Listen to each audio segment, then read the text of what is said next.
Hello guys, আসসালামু আলাইকুম। আশা করি সকলে ভালো আছেন। তো আজকে আবার আপনাদের মাঝে চলে এসেছি নতুন একটি মিনি ব্লগ নিয়ে। তো আজকের এই মিনি ব্লগে আমি বিস্তারিত আলোচনা করব। এই যে দেখতে পাচ্ছেন, এগুলো কিন্তু ডালিম গাছ রয়েছে। আর এই ডালিম গাছগুলো কিন্তু চারা দেওয়া রয়েছে।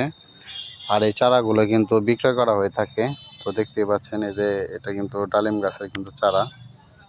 আর ডালিম গাছ কিন্তু চারদিকে কিন্তু ছড়িয়ে যায়। আপনারা কিন্তু এটা জানেন যে একটি ডালিম গাছ যদি আপনাদের বাড়ির পাশে যদি রোপণ করেন, এটি কিন্তু 1.5 থেকে 2 মাস পরে কিন্তু চারাগুলো কিন্তু চারদিকে কিন্তু ছড়িয়ে পড়বে। তো ওরকমই কিন্তু এই ডালিম গাছ দেখতে পাচ্ছেন।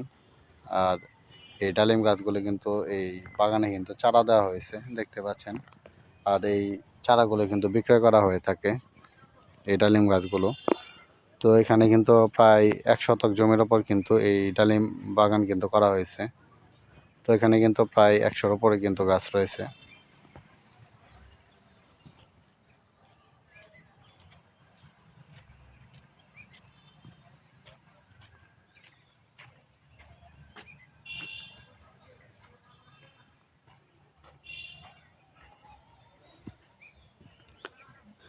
এই যে দেখতে পাচ্ছেন।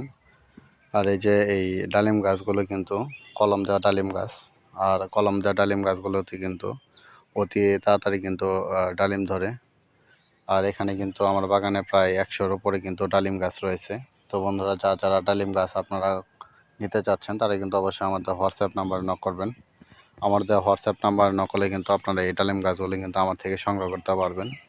আর আমার বাগানে আরও বিভিন্ন জাতের গাছ রয়েছে। আমি কিন্তু আমার পরবর্তী ব্লগ ভিডিওতে কিন্তু আরও ফলের গাছ দেখানোর চেষ্টা করব।